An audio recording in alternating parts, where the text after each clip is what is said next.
안녕하세요. 팀TV입니다.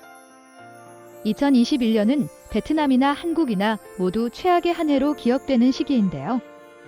오늘은 베트남의 2021년이 어떻게 흘러갔는지를 보여드리려고 합니다. 베트남의 2021년 첫 시작은 한국과는 다르게 매우 밝은 분위기였습니다. 사람들은 호치민시의 보행자 거리에서 카운트다운 행사를 즐기며 2021년의 도래를 축하했는데요.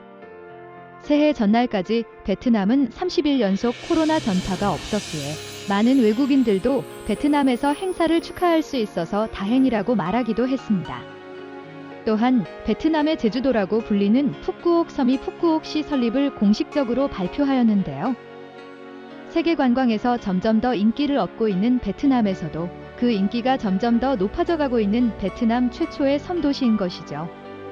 잠들지 않는 도시로 불리기도 하며 다양한 테마파크와 카지노가 있으며 꾸준히 투자가 이루어지면서 베트남의 최고 관광지로 발전되고 있습니다. 시간이 지나 베트남의 최대 명절인 때 기간에도 베트남은 밝은 분위기를 유지했는데요. 예전과 같이 고향에서 가족들과 함께 즐거운 시간을 보내며 앞으로 다가올 위기를 예측하지 못했습니다. 베트남의 일상이 한순간에 무너지는 상황이 발생하였는데요. 태국과 캄보디아에서 코로나 확산세가 증가하면서 베트남에서도 주의를 당부하였지만 1년 넘게 유지된 분위기 때문에 많은 베트남인들은 이미 안전 불감증에 걸린 듯이 4월 30일부터 시작된 4일간의 연휴 기간 동안 베트남 전역의 관광 명소에 엄청난 인파가 몰린 것입니다. 문제는 4월 30일이 되기 며칠 전부터 확진자가 발생하기 시작했지만 대부분의 베트남인들이 이전처럼 몇 명의 확진으로 끝날 것이라고 생각한 것이죠. 결국 이 시기를 기점으로 베트남에서는 처음 맞이하게 되는 4차 팬데믹이 시작됐습니다. 첫 대규모 확진은 베트남의 북부 지역에서 확인되었는데요. 많은 산업단지의 근로자들이 테스트를 받으며 처음으로 생산 일정에 문제가 발생하기 시작했습니다. 이때 확진자의 대부분은 대규모 산업단지의 노동자들로 각 산업단지에는 성 안팎에서 수천 명의 사람들이 고용된 상태이기 때문에 집이 아닌 회사에서 숙식을 해결해야 하기도 했습니다. 이러한 확산세에도 불구하고 베트남에서는 투표가 진행되었는데요. 5월 23일 모든 행정 직급의 새 의원을 선출했습니다. 전염병 예방 수칙을 따르면서 실시된 투표이기 때문에 여느 때와는 전혀 다른 분위기였다고 합니다. 한편 5월에 이르러 베트남 북부의 확산세는 진정이 되는 듯 해 보였지만 호치민시를 중심으로 베트남의 남부 지역에 대규모 확산이 진행되었습니다. 그에 따라 베트남의 남부는 도시 전역의 사회적 거리두기 조치가 시행되기 시작하였습니다.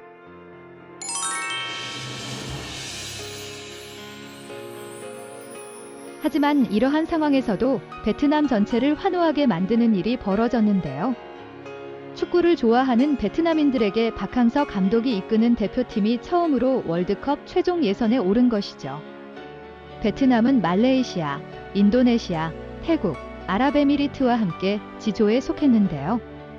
8전 5승 2무 1패의 전적을 올렸으며 그중 6월 15일에 있었던 조 마지막 경기인 아랍에미리트와의 경기에서 단 한 번 패하면서 베트남은 조 2위로 월드컵 최종 예선전에 진출했습니다. 베트남에서는 역사적인 날로 기념될 정도로 뜻깊은 날이었는데요. 한국의 2002년을 기억하시는 분들은 아마 쉽게 예상하실 수 있을 것 같네요. 하지만 베트남의 확산세는 쉽게 줄어들지 않고 있었으며 일반인을 대상으로 한 백신 접종과 예방접종 캠페인이 호치민을 중심으로 시작되었습니다. 그럼에도 불구하고 진정되지 않는 확산으로 인해 병원과 의료진이 부족한 상황이 지속된 것이죠. 결국 호치민시는 더 강도 높은 사회적 거리두기를 시행하기 위하여 봉쇄를 결정하게 되는데요. 봉쇄가 결정되자 많은 시민들이 식품과 필수품들을 구하기 위하여 몰리면서 도시 곳곳에서 극심한 정체 현상을 빚기도 했습니다. 봉쇄가 시작되자 사람들은 기본적으로 집에 머물면서 꼭 필요한 경우에만 외출하거나 출근할 수 있었으며 이를 통제하기 위하여 도시 전역에는 검문소가 설치되었습니다. 부족한 병원 시설을 보완하기 위하여 야전 병원에 설치되고 의료진들은 부족한 일손 때문에 점점 지쳐가고 있는 상황이었죠. 결국 하노이에서 의료진과 군인들이 호치민시로 급하게 파견되었는데요. 더 심각해진 상황에 주민들은 식품과 필수품을 사기 위한 외출도 금지되면서 군인들이 대신 물건을 구매하여 필요한 사람들에게 전달해 주었습니다. 호치민시에서 한 달 동안 계속된 캠페인을 위하여 3만 명 이상의 군인과 9만 8천 명의 민병대, 2천 명의 군의관과 학생들이 동원된 시기입니다. 하지만 베트남은 2021년 4월경부터 시작된 백신 여권을 이용한 개방의 끈을 놓지 않았는데요. 베트남 역사상 최초로 카말라 해리스 미국 부통령이 베트남을 방문한 것입니다. 해리스 부통령은 3일간의 베트남 방문 일정으로 하노이 정부 청사에서 회의를 진행하였습니다. 이 시기로부터 베트남에는 많은 국가들로부터 백신이 기부되면서 부족한 백신 물량을 조금이나마 채울 수 있었으며 예상보다 빠른 접종률을 보이고 있습니다. 그러나 확산세가 쉽게 진정되지 않기 때문에 베트남의 학생들은 새학기가 시작되어도 여전히 학교에 나갈 수 없고 집에서 온라인으로 학업을 이어가야만 했습니다.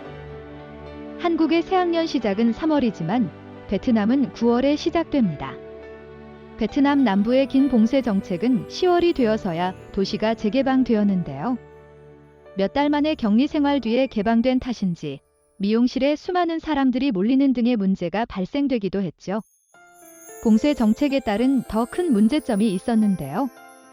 오래 지속된 봉쇄로 인하여 호치민시에서 직장을 잃은 많은 근로자들은 생활비가 없음에도 불구하고 자신의 고향으로 돌아갈 수가 없었습니다.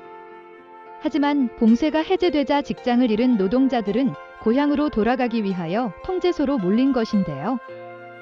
제로 소득 상태에서의 전염병이 다시 재발하여 작은 임대방에 갇히게 되는 것은 그 사람들의 입장에서는 공포 그 자체였기 때문이죠.